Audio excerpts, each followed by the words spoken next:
If TL is the latest allowable event occurrence time and total activity slack is equal to, अच्छा, so TL क्या बोल रहा है ये? TL is the latest allowable event time. So TL is the latest allowable event time.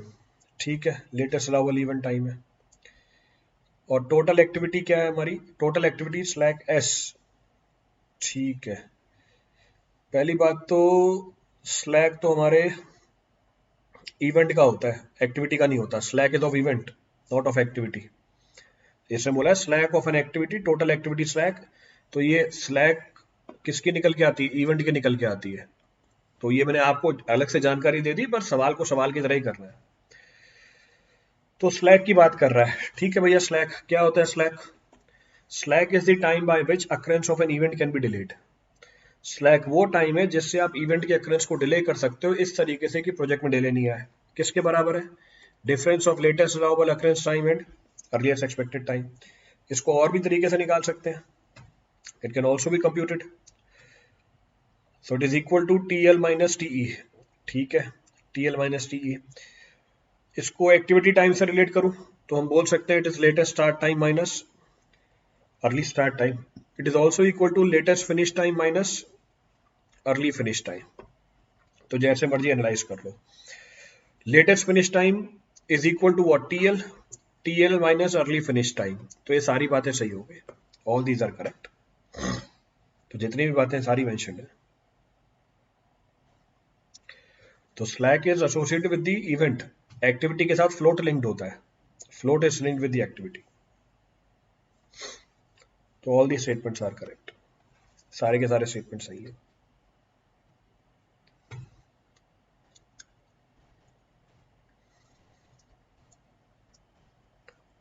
Clear है? चलो आगे बढ़ते हैं.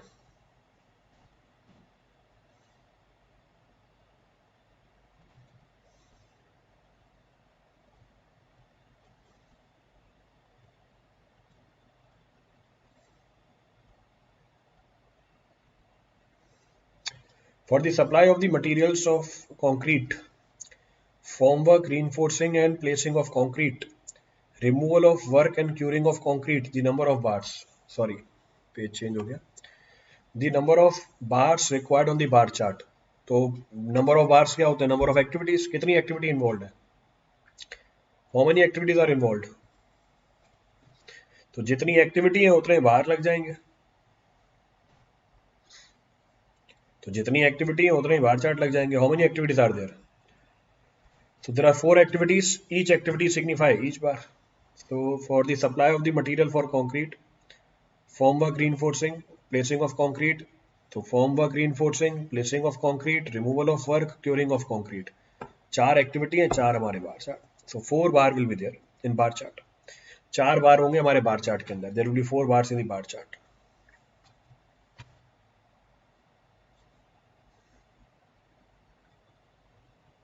क्लियर है? चलो आगे बढ़ते हैं. So will continue.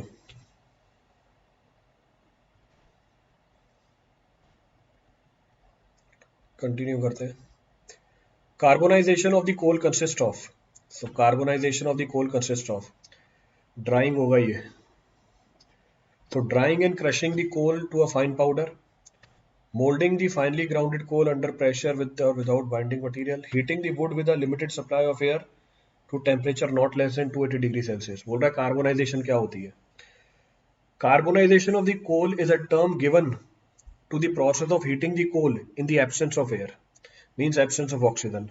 तो ऑक्सीजन की एब्सेंस में अगर आप अप्रोक्सीमेटली 900 डिग्री सेल्सियस पे कोल को हीट करो, प्रोसेस को बोला जाता है carbonisation. This is technically termed as carbonisation. तो वो प्रोसेस जिसमें हम कोल को हीट करें ऑक्सीजन या एयर की एब्सेंस में at a temperature of approximately 900 degree Celsius और more than that, this is termed as carbonisation. कोई भी ऑप्शन नहीं दे रखा इसमें से, तो none of the option is matching. So answer is D.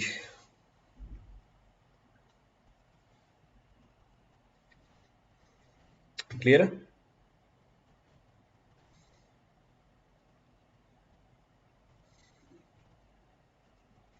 चले आगे,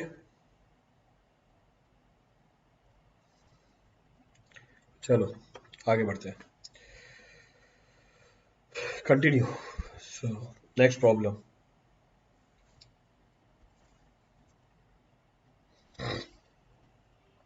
so next of the problem, if the value of n equals to 0 in the equation pv raised to the power n is equal to c, the process is termed as।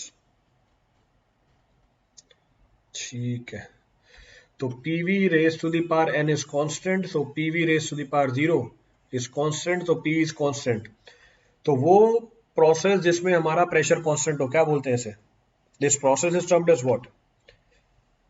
The thermodynamic process which takes place at constant pressure, इसको क्या बोला जाता है?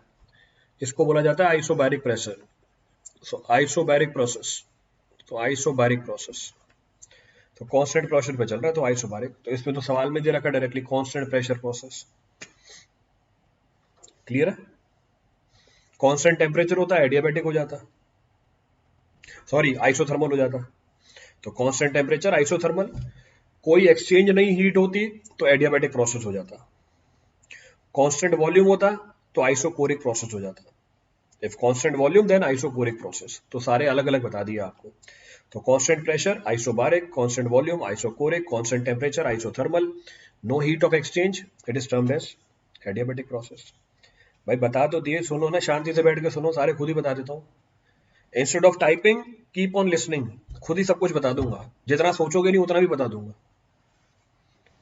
अभी एक बार बता दिए उसके बाद टाइप कर रहे हैं सर, बाकी ऑप्शंस बता दो। गजब लोग हैं। क्लियर है पूरी कहानी? रिपीट करना है इसमें से कुछ भी?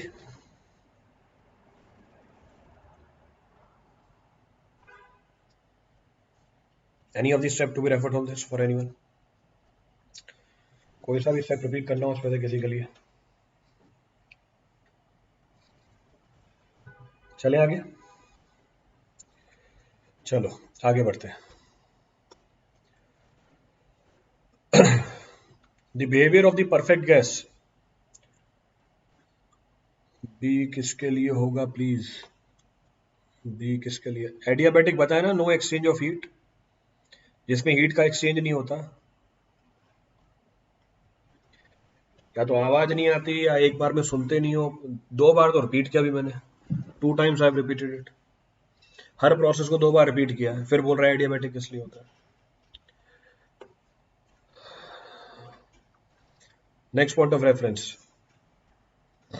so next point of reference, the behavior of a perfect gas undergoing any change in the variables which control physical properties is governed by। So behavior of the perfect gas undergoing any change in variable which controls physical properties is governed by। So Boyle's law, Boyle's law क्या बोलता है? Boyle's law ये बोलता है कि अगर बाकी सारे पैरामीटर कांस्टेंट हैं, pressure is inversely proportional to volume, यानी ये बोलता है पीवी कांस्टेंट रहेगी, so P into V is constant. Next is Charles law. तो चार्ल्स लॉ ये बोलता है कि अगर प्रेशर कांस्टेंट रखा जाए तो volume is directly proportional to temperature. तो वॉल्यूम डायरेक्टली प्रोपोर्शनल होगा टेम्परेचर के, इसका मतलब V by T is constant। Then we have Gay Lussac law, ये गैस है, सो गैस लुसेक लॉ ये बोलता है कि अगर वॉल्यूम कांस्टेंट है तो pressure by temperature will also be constant. तो प्रेशर और बाय टेम्परेचर भी कांस्टेंट रहेगी, यानी प्रेशर डायरेक्टली प्रोपोर्शनल होगी टेम्परेचर के। तो अब तो रिलेशनशिप निकल के आ गई। सो नाउ द रिलेशनशिप, अब इन तीनों को जोड़ के क्या बन जाती है हमारी? तीनों को जोड़ के आइडियल गैस इक्वेशन बन जाती है, पीवी इक्वल्स टू एनआरटी। जब इन तीनों को जोड़ते हो तो आइडियल गैस इक्वेशन बन जाती है हमारी। So PV is equal to some constant into T, ये रिलेशनशिप आती है, this is the relationship which comes out. तो बोल रहा है the behaviour of the perfect gas, यानी perfect gas equation undergoing any change in the variable which controls the physical properties governed by all of the above. तो सारे law ही काम करते हैं इसके अंदर, all the law works. Clear है?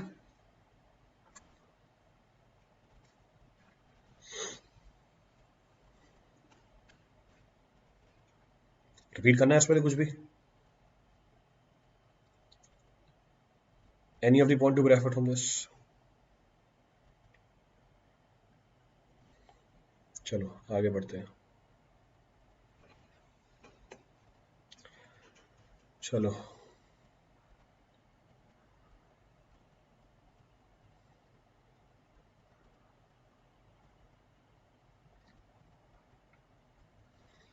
विच of the following gas has the highest calorific value? तो कौन सी गैस की कैलोरीफिक वैल्यू ज्यादा होती है?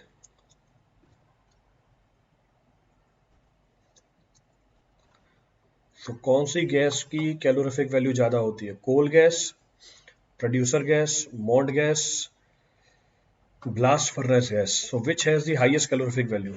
So out of all the gas which are given, coal gas has the highest calorific value. Coal gas की calorific value maximum निकल के आती है। Coal gas 80 to 20 megajoule per metre cube. Then producer gas 5 to 6 megajoule per metre cube. Mond gas approximately 5 megajoule per metre cube. Blast furnace gas 3 to 4 megajoule per metre cube. So calorific value of the coal gas comes out to be maximum. तो calorific value maximum निकल के आती।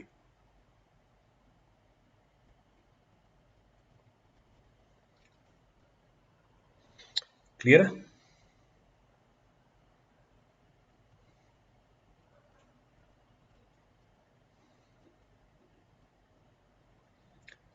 मॉन्ड gas the gas which is produce from the coal. Coal के burn होने से मॉन्ड gas produce होती है, कोल के बर्न होने से प्रोड्यूसर गैस प्रोड्यूस होती है। So both the gases are being produced by coal gas only.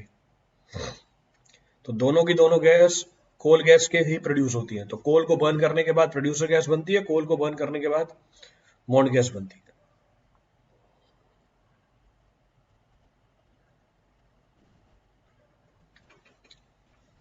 चलो आगे बढ़ते हैं।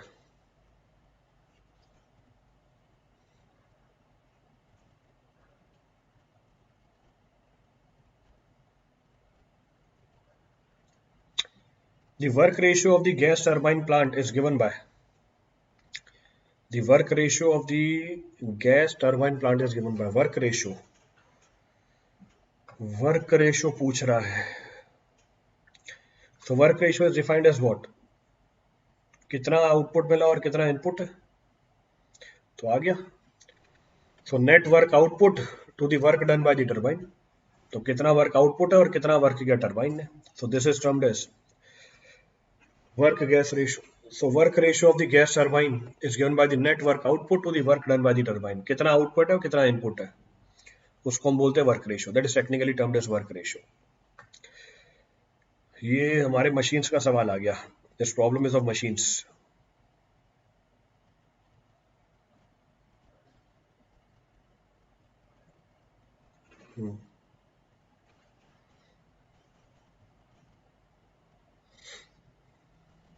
चलो आगे बढ़ते हैं।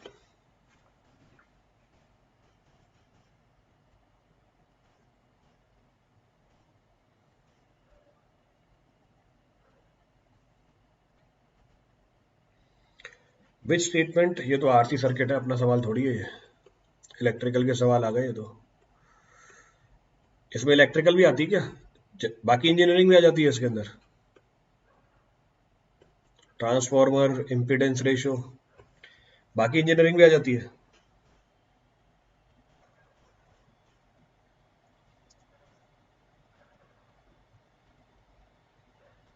चलो आगे बढ़ते हैं। कंटिन्यू।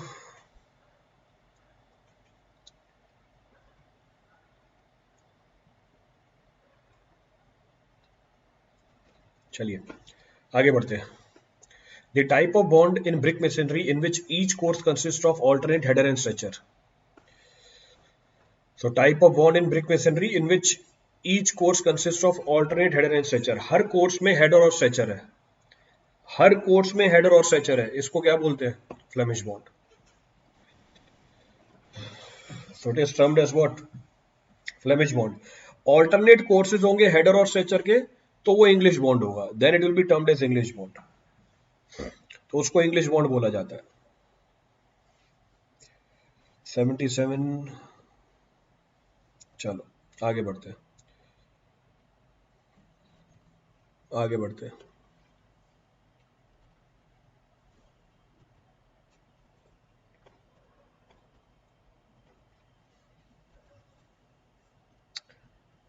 चलो देखिए अगला सवाल। Quoins in the brick masonry are. तो क्यूआइंस क्या होता है? बीपीएससी पीवाईक्यू सीरीज डेली होगा, सेम टाइम में या ऑल्टरनेट डे में होगा? So quoins in the brick masonry are what? Quoins, ये नोट्स देखोगे उसमें पहला लिखा हुआ मिलेगा आपको,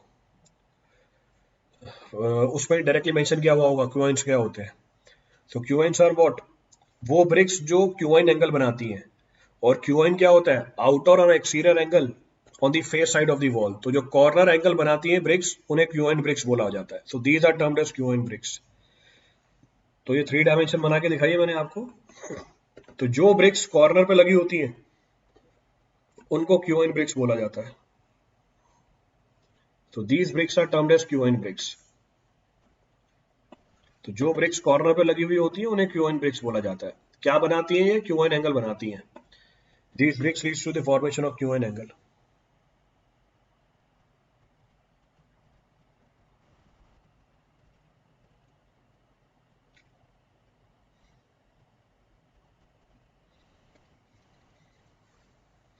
चलो आगे बढ़ते हैं, will continue.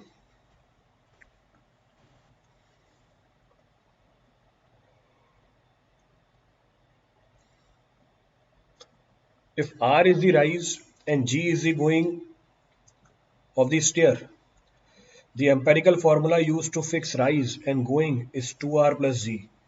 It should be between। Standard सवाल है। So standard problem. तो ये आगे क्यों बढ़ता जा रहा है अपने आप, अपनी मर्जी से आगे बढ़ रहा है। सो R is the rise, G is the going of the stairs. The empirical formula used to fix rise and going is 2R plus G। ठीक है, सही बात है। It should be between. अच्छा, रेंज पूछ रहा है आपसे। So range of this expression 2R plus G की रेंज कितनी होती है? So range should be in between what? तो राइज भी पता है हमें, गोइंग भी पता है। So rise and going both are known to us. इसकी वैल्यू वेरी करती है, its value varies in the range of 700 to 550। 550 से लेके 700 के बीच में वेरी करती है। तो standard result. So it varies in the range of 550 to 700। सवाल में क्या दिया हुआ है? Option B. So in problem option B is given to you.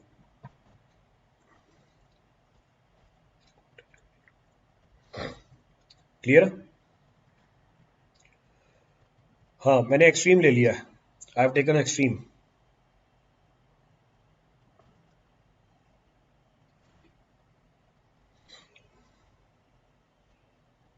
चलें आगे, शैल वी कंटिन्यू? आगे बढ़े? चलो आगे बढ़ते हैं। 6 से 650 हो सकता है। ठीक है, आप 6 से 650 लगा देना। बेटा जब 550 से लेके 700 की रेंज है, मैं वो रेंज लूंगा ना जो मैक्सिमम इसको कवर करे। तो वो रेंज है तो मैं वो ऑप्शन सेलेक्ट करूंगा ना जो मैक्सिमम रेंज कवर करे मेरी वहां पे, which covers the maximum range. सिर्फ बोलने के लिए बोलना है तो बात अलग है। जब आपको बताया 550 लेके 700 तक जाता है, तो मैं इसमें से कौन सा ऑप्शन चूज करूंगा जो मेरी उस मैक्सिमम रेंज को कवर कर जाए ना। फिर अगर एक ऑप्शन ये होता कि 500 से लेके 551, सर ये भी तो हो सकता है। तो इंजीनियर हो, थोड़ा दिमाग यूज किया करो, एप्टीट्यूड यूज किया करो अपना।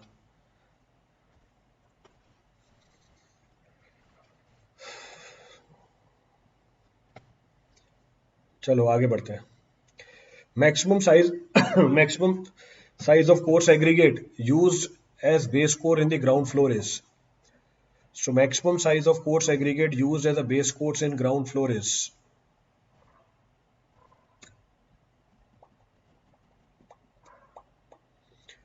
Use as a base course, तो मैक्सिमम साइज बेस कोर्स में कितनी चली जाती है?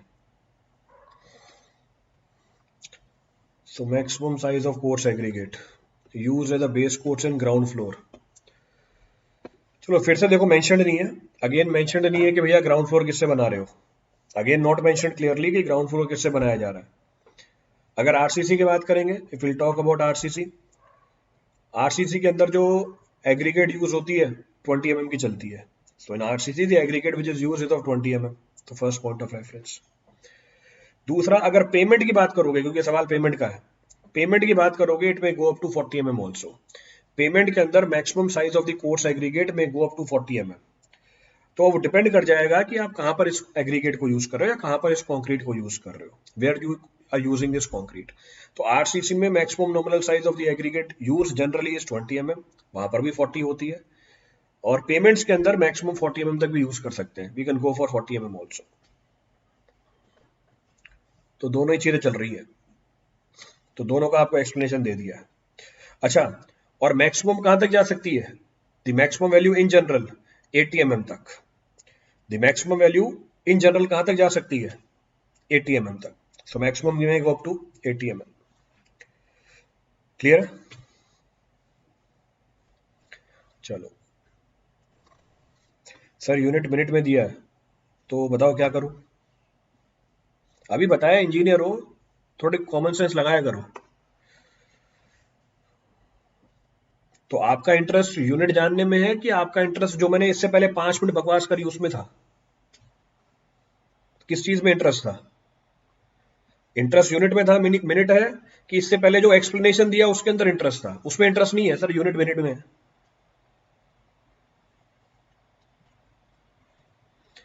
चलो आगे बढ़ते हैं। Flying shores are used to strengthen, flying shores are used to strengthen, तो flying shores are used to strengthen, ये मैंने आपको कहां बता रखा है? यहाँ ये मैंने आपको दिखा रखा है शोरिंग के अंदर। इसके ऊपर पूरा लेक्चर लिया हुआ है, 3 लेक्चर लिए इसके ऊपर, 3 लेक्चर लिए कहाँ पर? यूट्यूब पे। तो बिल्डिंग कंस्ट्रक्शन का पूरा सिलेबस करा रखा है आपको, पूरा कोर्स करा रखा है। बिल्डिंग कंस्ट्रक्शन के अंदर आपको ये शोरिंग करा के दिखाई दी। So in building construction this complete topic of the shoring was being done, तो वहां से रेफर कर सकते हैं, from there you can refer it. तो flying shores are use to strengthen, flying shore use करते हैं स्ट्रेंथिंग के लिए। अब किसकी स्ट्रेंथनिंग के लिए यूज करते हैं? Single wall, two adjacent wall, tall wall, any अभी ऑफ द पोल क्रिएट कर रहा हूं मैं इसका, creating the poll. So two adjacent wall.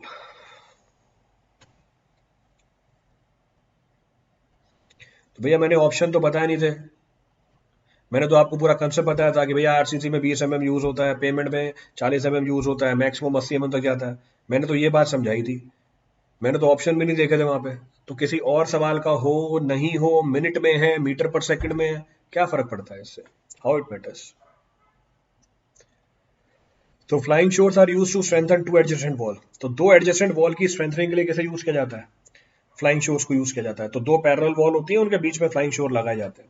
Shoring का मतलब क्या होता है? टेम्परेरी सपोर्ट प्रोवाइड करना। तो the process of providing the temporary support is termed as what? Is termed as shoring. तो फ्लाइंग शोरिंग, इसके साथ और भी शोरिंग बता रखी है मैंने आपको, जैसे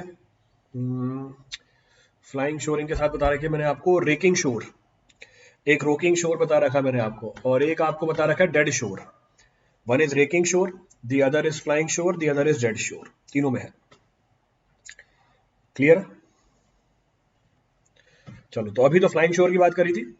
तो दो वॉल के बीच में, तो दो पैरेलल वॉल है, उसके बीच में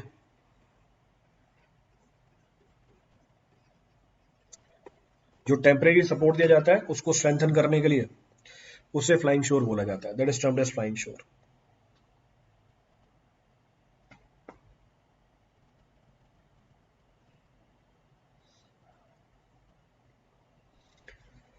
चलिए आगे बढ़ते हैं।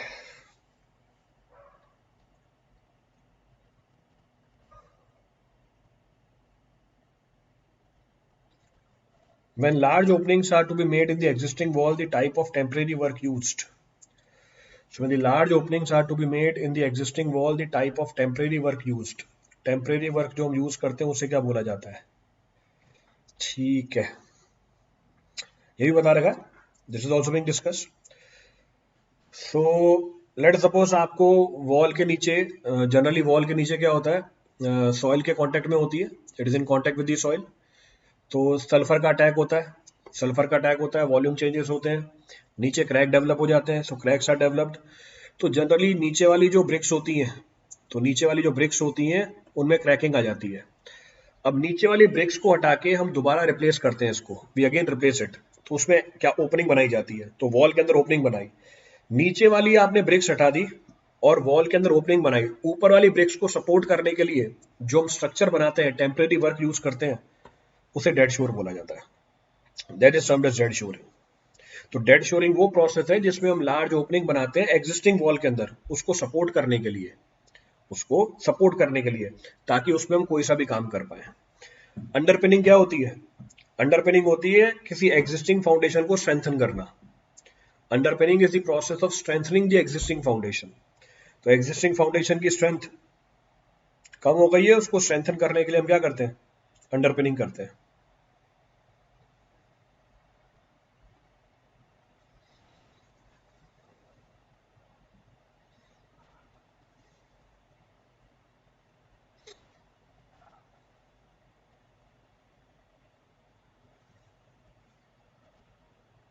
चले.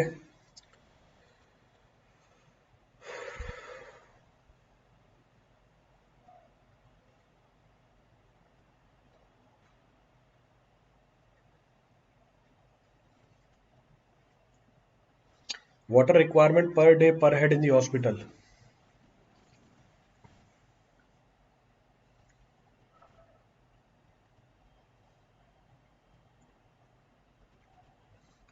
So water requirement per day per bed in the hospital. So again standard result, फिर से standard result है. So water requirement पूछ रहा है per day per bed. तो standard result है 340 litre per capita per day या 450 litre per capita per day. Depend करता है नंबर ऑफ बेड्स के ऊपर. If the beds are less than 100 or if the beds are more than 100. Bed 100 से कम है या बेड 100 से ज्यादा है. So answer is what? D. So answer is D. So it depends upon the number of beds. 340 and 450 liters per capita per day. तो standard result है. अब इसके अलावा और कुछ भी है?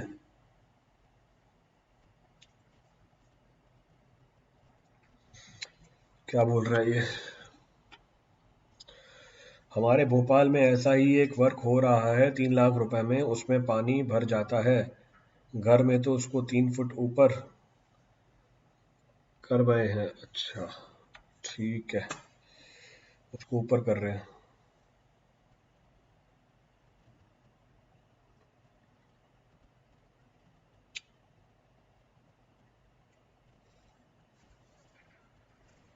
चलो आगे बढ़ते हैं. Shall we continue?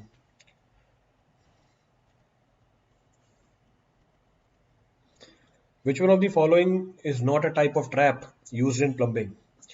इसमें से कौन सा ट्रैप नहीं है जो हम प्लम्बिंग में यूज करते हैं? अच्छा, ट्रैप का पर्पस क्या होता है? The purpose of the trap is to prevent the entry of the foul gases into our system. जो ट्रैप है इसका पर्पस होता है कि जो फाउल गैसेस हैं उसको हमारे सिस्टम में एंटर होने से रोकना. ट्रैप कैसे काम करता है? ट्रैप वाटर सील बना देता है. तो इसमें एक वाटर सील प्रोवाइड करते हैं. So we provide the water seal. सो ट्रैप किस तरीके से काम करता है? इसमें वाटर सील प्रोवाइड कर देते हैं, तो जिसकी वजह से गैसेस क्या नहीं कर पाती हैं, गैसेस हमारे सिस्टम में नहीं आ पाती. अब कितने तरह के होते हैं? Depending upon the geometry. P type भी होता है, क्यू टाइप भी होता है और एस टाइप भी होता है. जेड टाइप नहीं होता. There is no Z type trap.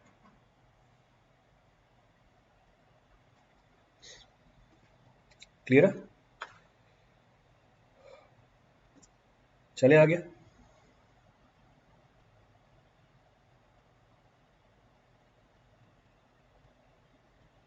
Option D.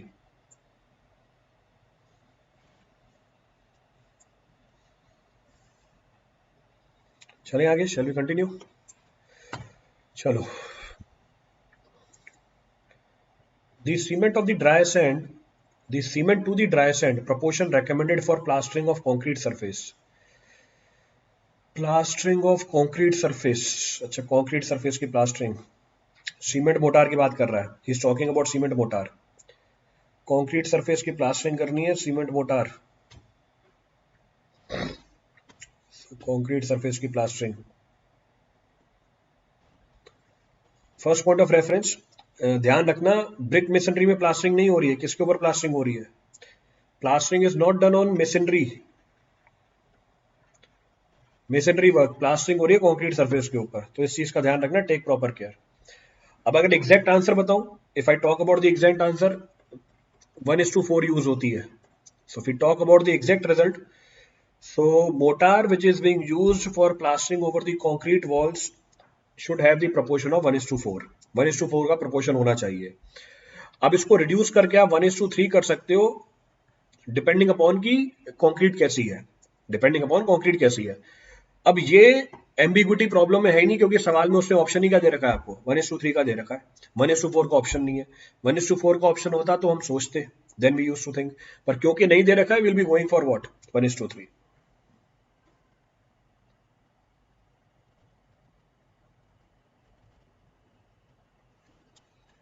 Clear है?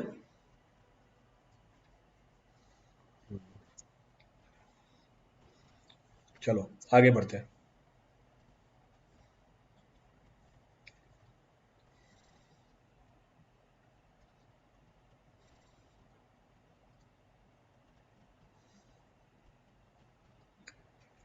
Gauge cement mortar consist of, gauge मतलब क्या होता है? कॉम्पोजिट, गेज मींस कॉम्पोजिट, इसको कॉम्पोजिट मोटार भी बोलते हैं। तो लाइम सीमेंट मोटार को कॉम्पोजिट या गेज्ड मोटार भी बोला जाता है, it is termed as gauged mortar. इसमें लाइम और सीमेंट की प्रोपोर्शन कितनी रखी जाती है? इसमें लाइम और सीमेंट की प्रोपोर्शन कितनी रखी जाती है? मैं लाइम और सीमेंट की प्रोपोर्शन पूछ रहा हूं, 1:3 से लेके 1:6। तो 1:3 से लेके 1:6 प्रोपोर्शन में लाइम और सीमेंट मिलाया जाता है। तो gauge motor means lime cement motor.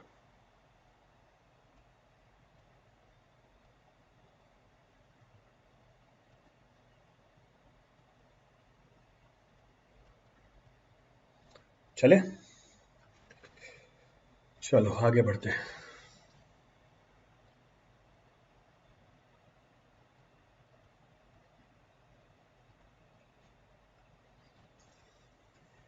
चलो आगे बढ़ते हैं। The impact value of the stone for road work specified is, अच्छा, impact value of the stone work, impact value क्या बताता है हमें? टफनेस बताता है। सो इम्पैक्ट वैल्यू किसकी जानकारी देता है? टफनेस की जानकारी देता है, इट सिग्निफाइज दी टफनेस।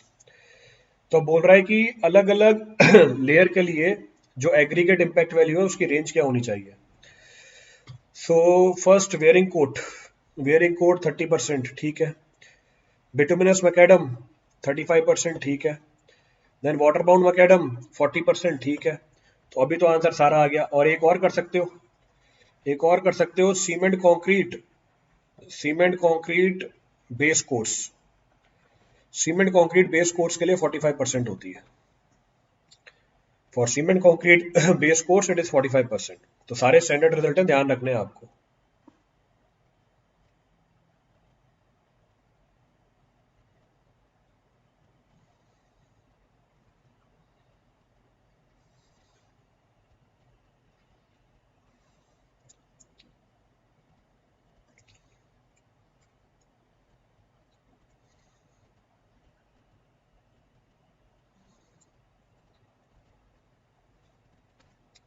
चले आगे,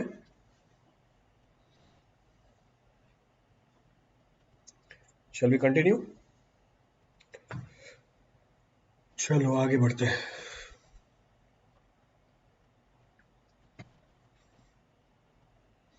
Which one of the following does not belong to the endogenous tree?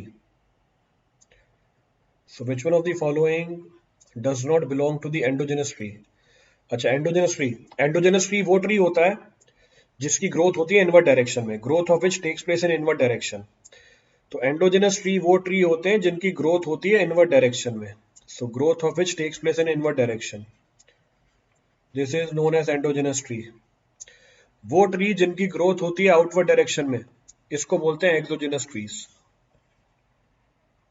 So these are termed as exogenous trees.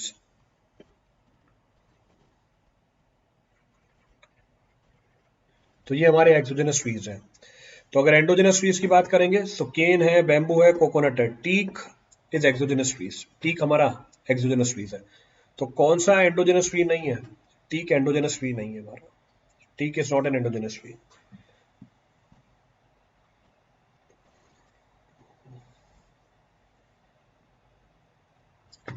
Clear है?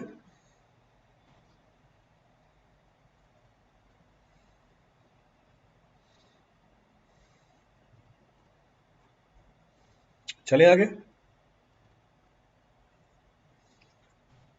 चलो, alumina in the brick earth gives. So alumina in the brick earth gives, alumina क्या impart करता है? So alumina impart what? Plasticity. So alumina imparts plasticity. तो इसका काम क्या होता है? प्लास्टिसिटी इम्पार्ट करना। स्टैंडर्ड रिजल्ट है। तो एल्यूमिना की परसेंटेज कितनी होती है ब्रिक में? 20 से 30% होती है। तो it's percentage varies in the range of 20 to 30%। तो उसका काम क्या होता है? इलास्टिसिटी इम्पार्ट करना। तो ये प्लास्टिक बनाता है ब्रिक अर्थ को।